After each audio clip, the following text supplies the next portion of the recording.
Good morning, this is Angela with Parker's Permaculture.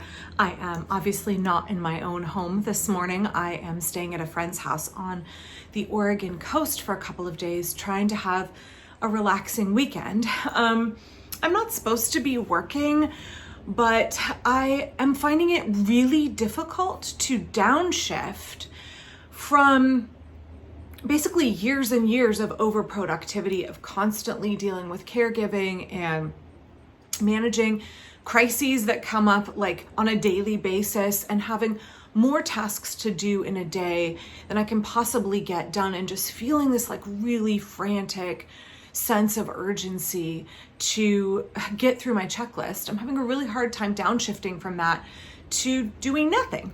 And so I thought I'd talk about that for a few minutes before I film my regular video for today. So you will have already seen the videos that I filmed before this, they're permaculture videos. But today on Housefly Friday, I want to talk a little bit about what it's like, I think, for a lot of homemakers, I think for a lot of people in general, but definitely for a lot of homemakers in modern American society, with that kind of normalization of overproductivity. And I've talked about overproductivity in the past, how it's not a moral good, even though a lot of us were raised with that kind of sense of Protestant work ethic and that, constant kind of weight of Protestant guilt if we weren't being productive and doing something. But I think there's more to it than that. And I'm really feeling it this weekend as I'm trying to pull back from that way of being. I'm really feeling it. So let's talk about it for a couple minutes. So more than 3 years ago, my therapist gave me a homework assignment. She said, I want you to go away for the weekend. Even better if you can go away for a week, but go away for the weekend and don't take any work with you. Don't take your laptop. Don't work on your book. Don't bring any projects that you need to complete. Don't do anything that is considered productive, and just rest. Just do fun things, just rest, relax, take a long hot bubble bath, go for a walk, but don't count your steps. Definitely don't go for a run. Don't do anything that you are clocking as exercise and working toward an exercise goal. Have no goals other than to relax. And she said, I think this will be the hardest homework assignment you've ever been given. I think it will be deeply uncomfortable. And I said, you know what? Yeah, I'll do it. Let's go for it. It's now more than 3 years later, and I'm finally going for it. Now, I do want to acknowledge here that it takes a certain amount of financial independence, financial security, disposable income to go away for the weekend. And for the last 20 something years, basically we didn't have that in my household. And so it's something that, in many ways I couldn't justify the expense. And I think that's something that my therapist was working with me on at the time, was make room to justify the expense. You don't have to spend every last penny saving for a rainy day. But if you've looked at some of my videos in the past on saving and how I work our family budget, everything goes into kitties, right? And so I'm always saving for a future, inevitable repair, or, we just bought a car. Well, I've started saving for the next car we're going to need. And so I have all these kitties, and all of our extra funds go in there. And there's no kitty for vacations, because all I see are potential expenses ahead. I want to acknowledge that some people don't have the luxury of doing what I am doing this weekend. And I realize that is not the way it's supposed to be. That's unconscionable. We can't keep going at a frantic pace, and we need downtime and we need relaxation. Not everybody can go away to do that, and we should have a right to get that kind of rest and regeneration in our own homes. And I'm going to talk about why that wasn't possible for me before in a minute. Okay. So acknowledging privilege, I'm dripping in my middle class privilege here of being able to now this weekend go away.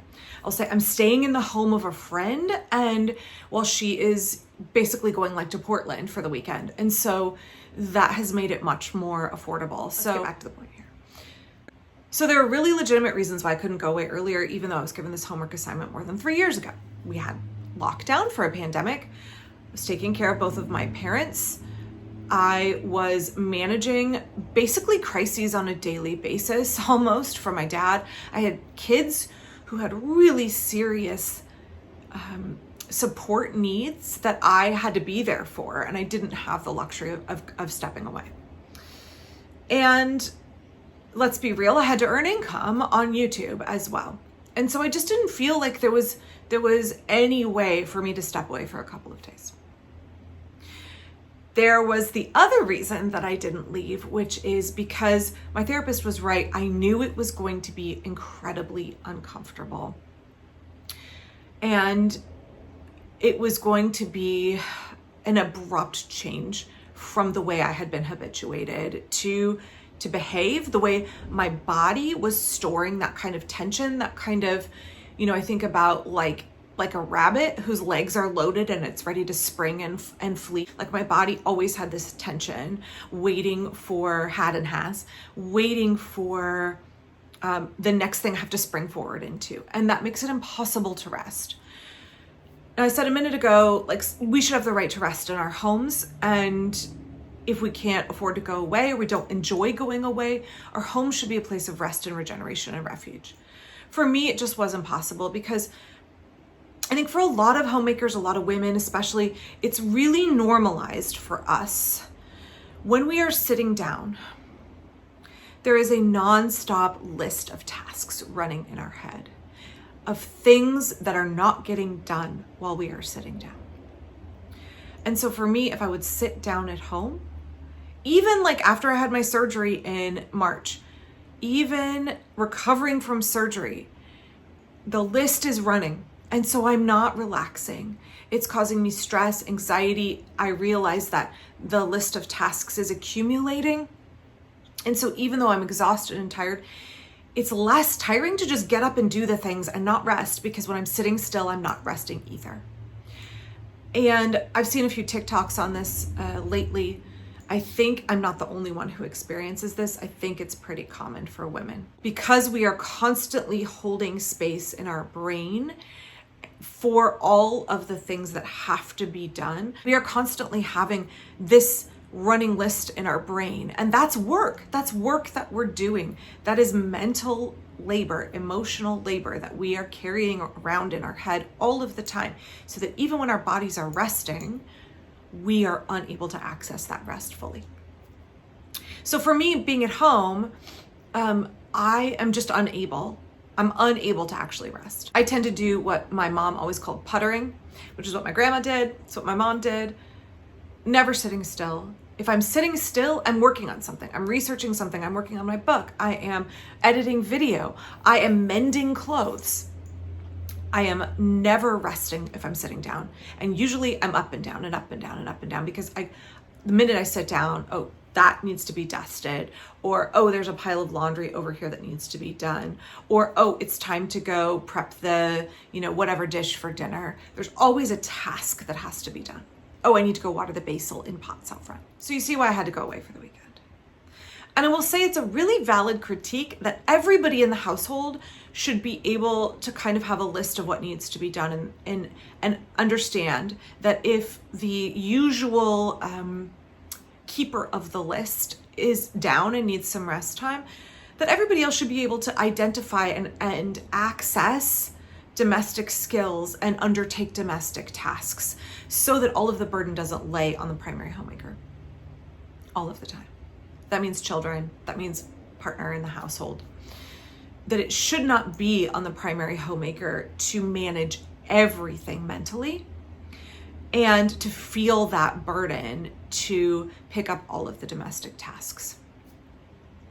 But what the expectation is not always real. So I went away for the weekend. I went away once last year. That was a working trip for 2 nights. I worked the whole time. And this is purely rest, or it's supposed to be. I'm filming a video right now. I knew before I left for this weekend that I was not going to be able to complete the goal of doing no work. It feels like withdrawal symptoms. It's so normalized for me to have that tension in my body, to work, and to kind of like not even really understand what relaxation is, that I find myself feeling really anxious. Yesterday evening, I sat on the sofa, I'm pointing here behind me, the sofa, and I watched a documentary on a deep ocean oarfish, and I knitted for the evening. And I found myself like still getting up and looking for things to do. But this is my friend Lyndon's house, and I don't have to do anything here. I don't have to do the laundry. I cooked my own dinner and I did dishes. I walked down to the grocery store. So in that way, I kind of like made work for myself. I could have walked to the restaurants and just gotten takeout, but I went to the grocery store instead and got stuff and cooked dinner and then did the dishes. And I also went out back and chased the deer out of her garden. That is the one task that she gave me. Like, could you help keep the deer out of my garden? Because they killed my cherry tree and they're eating my peaches and they're eating my apples. That was not really a task for me that was really enjoyable. I was gonna go sit out back in the evening and knit, and there were a bunch of bucks in the garden. There had been a bunch of does earlier. But for me, I told myself that for today, because I was so like almost agitated and it's work to figure out how to relax, that I told myself I would find a little balance today and I would film a few videos. I filmed some footage earlier, and then I'm gonna talk about them and finish those videos this morning. Then I'm gonna go on a long hike. I'm gonna go up to the Astoria column probably. I'm going to take some knitting with me. I brought my spinning wheel this afternoon. I'm gonna spin. I'm gonna really work on the homework, but I feel like I can't go cold turkey. And I don't know if any of the rest of you have that kind of experience as a homemaker. And I know that it's not just homemakers. I think folks in American culture, where we are told to be married to our jobs, where we are told that our whole life is defined through our work, where we are told that you should give everything to your employer and to your job.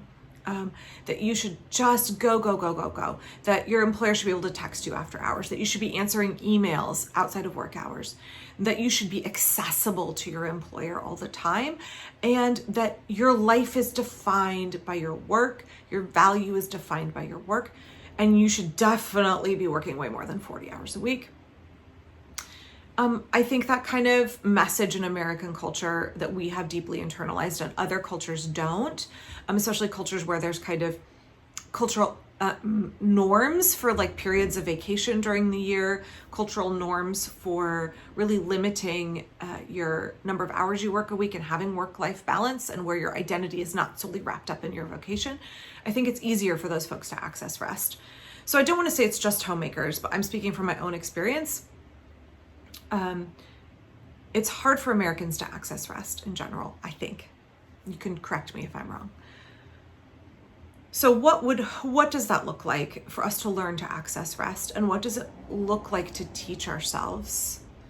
Look, we're having to work to learn how to rest. What does it look like to teach ourselves and to kind of reprogram the responses that our body is having, so that we can learn how to rest? Because rest is really invaluable. Our foremothers and forefathers were able to access rest. They worked far fewer days a year than we do. And I don't mean our foremothers and forefathers in the Industrial Revolution, because those folks were heavily exploited and worked an unbelievable amount that they shouldn't have had to, so that the captains of industry, the American aristocracy could get filthy freaking rich. But I think in a society where no one is exploited for their labor and no one is becoming a billionaire and getting obscenely rich off of the undervalued, underpaid, and burdensome work of the majority of us, we would have time for more rest and more leisure. And what would that look like? Would we want to engage more in sports or art or meditation or enjoying the outdoors? What would it look like if we had access to more leisure time, and even more than just leisure time, like actual rest, like actual sitting and letting our bodies kind of like, unfurl a little bit? Those things, those meditations where you start with your head and you work down to your toes, or you start with your toes and work up to your head, where you consciously like relax the muscles in your body. What if we had the opportunity to experience that level of relaxation every day? And the stress didn't accumulate in our body, and we didn't age prematurely because of the burdens of like constant go, go, go. We let our bodies have downtime. So I'm trying to figure that out this weekend. I'm trying to start that process of learning what it's like and acknowledging that I can't just dive head first. I've got to kind of wean myself off of it. I've got to kind of wean myself off of the patterns that are so ingrained in me because there has been no downtime for years, and kind of learning what it would be like if I had more balance in my life. I think it's really good, not just for me and my own health, right? Because it's really impacted my health to be go, go, go, go, go. But I think it's so important to model that for my children as well. I don't know what that really looks like going forward in the context of, late stage capitalism in America, where it feels almost impossible to, definitely impossible to like get ahead, but impossible to have the kind of rest and relaxation we deserve and still meet our financial obligations that we have. But I want to model for my kids that overproductivity is not a moral good, that like grinding yourself into the ground with no rest. In fact, Ruth says all the time, girl queen, just sit down for a second. So she says to me, girl queen, you need to just like stop what you're doing. Go sit down for a second. I think my kids are better at acknowledging that balance, but I want to be better at modeling that for them. I don't want what has been normalized very much throughout my childhood and throughout adulthood for me. I don't want that to be normalized for my kids. So that's kind of a long rambly mess. I would love to hear what you think about what it's like to downshift, what it's like to find time for rest, what it feels like for you, because for me it feels very uncomfortable. I was warned it would. What it feels like if you are in a constant state of overdrive to try and access rest, and what that process is like to learn to embrace the rest that you need and deserve. I would love tips and advice because it's really a struggle for me today. As you can see, I'm spending a couple of hours working because I just can't make myself rest the whole time. But I am resting far more than I normally do. So don't worry, I'm doing okay. Very, very grateful that my friend has let me stay in her home right on the ocean. And it's such a beautiful space, a space where I don't feel pressure to undertake domestic tasks being out of my own home.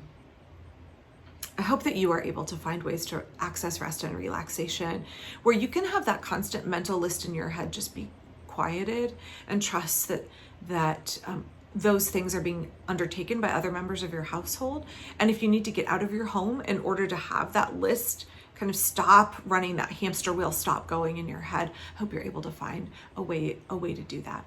Because it's what you need and what you deserve. And I think if we're looking at a sustainable future for homemakers, but for all people, for any people, we have a right to rest, and we have a need for rest, and we need to kind of normalize building in systems and time and ways for people to access that. So thanks for listening to me today on this Housefly Friday, and I'll be back really soon with a regular permaculture video. Please don't forget to click like and subscribe. That's a great way that you can help support the work of this channel. Bye-bye.